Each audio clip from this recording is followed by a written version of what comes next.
வணக்கம்.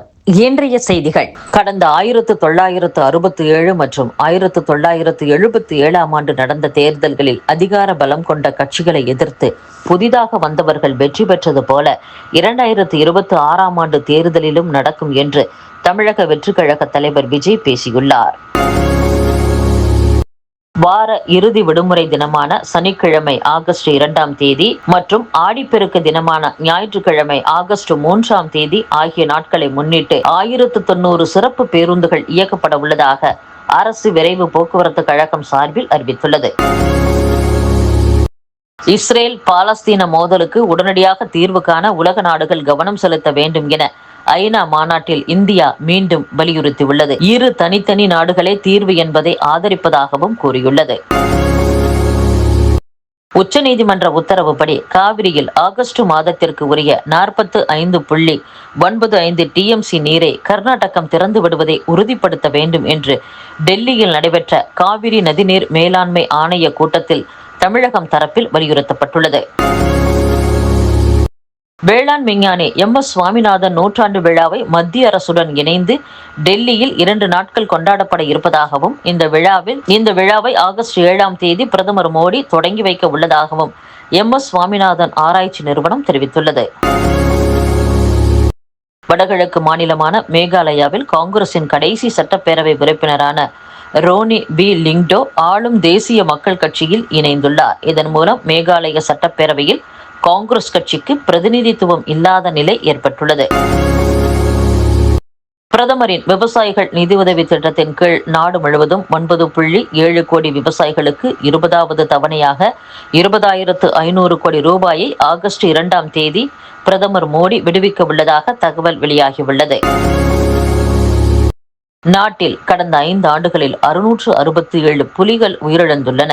50% மேற்பட்ட இறப்புகள் காப்பகங்களுக்கு வெளியே நிகழ்ந்துள்ளதாக கூறப்படுகிறது. இதில் மகாராஷ்டிரம், மத்திய பிரதேசம் ஆகிய மாநிலங்களில் அதிக இறப்புகள் நேரிட்டுள்ளதாக அரசு தரவுகளில் தெரிவிக்கப்பட்டுள்ளது. பகல்காம் தாக்குதலில் டிஆர்எஃப் பயங்கரவாத குழுவின் பங்கு மற்றும் லஷ்கர்-இ தொய்பாவுடன் அதன் தொடர்பு குறித்து ஐநா பாதுகாப்பு கவுன்சில் அறிக்கையில் முதன்முறையாக குறிப்பிடப்பட்டுள்ளது. இதன் மூலம் இந்தியாவுக்கு எதிரான பாகிஸ்தானின் எல்லை தாண்டிய பயங்கரவாத சதி சர்வதேச அரங்கில் அம்பலப்பட்டிருப்பதாக மத்திய அரசு வட்டாரங்கள் தெரிவித்துள்ளன. வீட்டில் கட்டுக்கட்டாக பணம் கண்டறியப்பட்ட விவகாரத்தில் உச்சநீதிமன்றத்தை முன்கூட்டியே நாடாமல் முறைகேடு நடந்திருப்பதை விசாரணை குழு உறுதி செய்த பின்னர் நாடியது ஏன் என்று நீதிபதி யஷ்வந்த் வர்மாவிடம் உச்சநீதிமன்றம் கேள்வி எழுப்பியுள்ளது. மேலும் நீதிபதி வர்மா விசாரணை குழு முன் ஆஜரானது ஏன் என்று மீண்டும் கேள்வி எழுப்பிய உச்சநீதிமன்றம் தீர்ப்பை ஒத்திவைத்து உத்தரவிட்டுள்ளது. பாகிஸ்தானுடன் முன்னாள் பிரதமர் ஜவஹர்லால் நேரு மேற்கொண்ட பல ஒப்பந்தங்கள் தற்போது ரத்து செய்யப்பட்டு விட்டது என்று மாநிலங்களவையில் வெளியுறவுத்துறை அமைச்சர் ஜெய்சங்கர் தெரிவித்துள்ளார். முந்தைய காங்கிரஸ் ஆட்சி காலத்தில் பயங்கரவாதிகள் தாக்குதல்கள் நிகழ்த்திய போது பாகிஸ்தானுக்கு எதிராக என்ன நடவடிக்கை எடுத்தீர்கள் என்று மாநிலங்களவையில் அமைச்சர் ஜே.பி. நட்டா கேள்வி எழுப்பியுள்ளார். அமெரிக்காவுடன் இந்திய வர்த்தக ஒப்பந்தம் மேற்கொள்ள வேண்டும் என்பதற்காக பிரதமர் மோடிக்கு ட்ரம்ப் நெருக்கடி தருகிறார் என்று மக்களவை எதிர்க்கட்சித் தலைவர் ராகுல் காந்தி தெரிவித்துள்ளார்.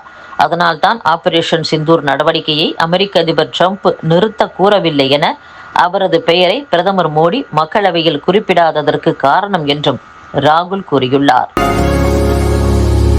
காங்கிரசால் தாரை வார்க்கப்பட்ட பாகிஸ்தான் ஆக்கிரமிப்பு காஷ்மீரை பாஜக அரசு மீட்கும் என்று மாநிலங்களவை பதிலுரையில் மத்திய உள்துறை அமைச்சர் அமித்ஷா உறுதிபட கூறியுள்ளார். வயநாடு நிலச்சரிவுகளால் பாதிக்கப்பட்டோருக்கு உதவுவதில் மத்திய அரசு மெத்தன போக்கை கடைபிடிக்கிறது என்று அத்தொகுதிக்கான எம்பி பிரியங்கா காந்தி பேசியுள்ளார். கேரளத்தின் வயநாடு மாவட்டத்தில் கடந்த ஆண்டு ஜூலை 30ஆம் தேதி ஏற்பட்ட நிலச்சரிவு பாதிப்பால் பல உயிர்கள் பறிபோயின. ஒட்டுமொத்த நாட்டையும் இந்த பேரிடர் உலுக்கியது என்றும் கூறியுள்ளார்.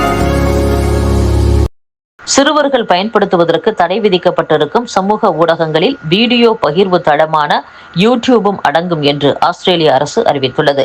சிறுவர்கள் சீரழிவதை தடுக்கும் வகையில் 16 வயதுக்கு உட்பட்டவர்கள் சமூக ஊடகங்களை பயன்படுத்த தடை விதிக்கும் சட்டத்தை ஆஸ்திரேலிய நாடாளுமன்றம் உலகிலேயே முதல் முறையாக கடந்த ஆண்டு நவம்பர் மாதம் நிறைவேற்றியது.